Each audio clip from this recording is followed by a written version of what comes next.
શ્રી કૃષ્ણ, હર હર મહાદેવ। સ્વાગત છે તમારું નવા વિડીયોમાં। આ વિડીયોમાં તમને જાણવા મળશે કે રામેશ્વર કઈ રીતે જવું, ક્યાં રોકાવું અને ક્યાં જોવાલાયક સ્થળો છે।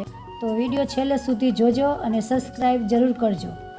સૌથી પહેલાં સૌથી સારું અને સસ્તું વાહન ટ્રેન છે, પણ તમારા નજીકના શહેરના જંકશનથી ટ્રેન લઈને રામેશ્વર આવી જાઓ।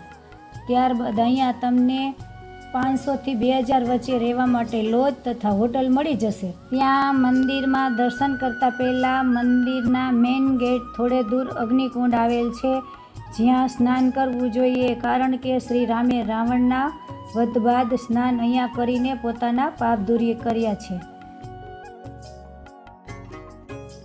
ત્યારબાદ મંદિરની અંદર 22 કુંડ આવેલા છે, જ્યાં સ્નાન કરવાની કિંમત 25 રૂપિયા એક વ્યક્તિ માટે છે। ત્યારબાદ કપડાં બદલવાની જગ્યા મંદિરમાં છે અને ત્યારબાદ 1 થી 2 કલાકમાં રામનાથ સ્વામીના દર્શન થઈ જાય છે। દર્શન બાદ તમને મંદિરના રંગબેરંગી ખંડના બધું નિહાળીને મંદિરની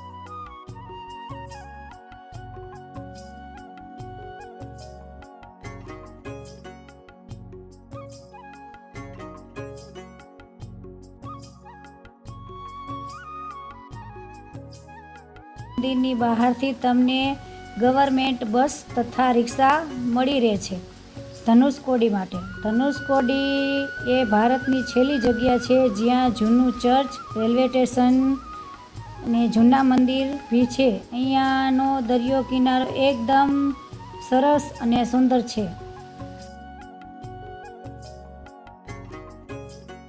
અમારો વિડીયો જો તમને સારો લાગ્યો હોય, મદદરૂપ લાગ્યો હોય, તો તમે આ વિડીયોને જરૂર સબસ્ક્રાઈબ કરજો અને શેર કરજો।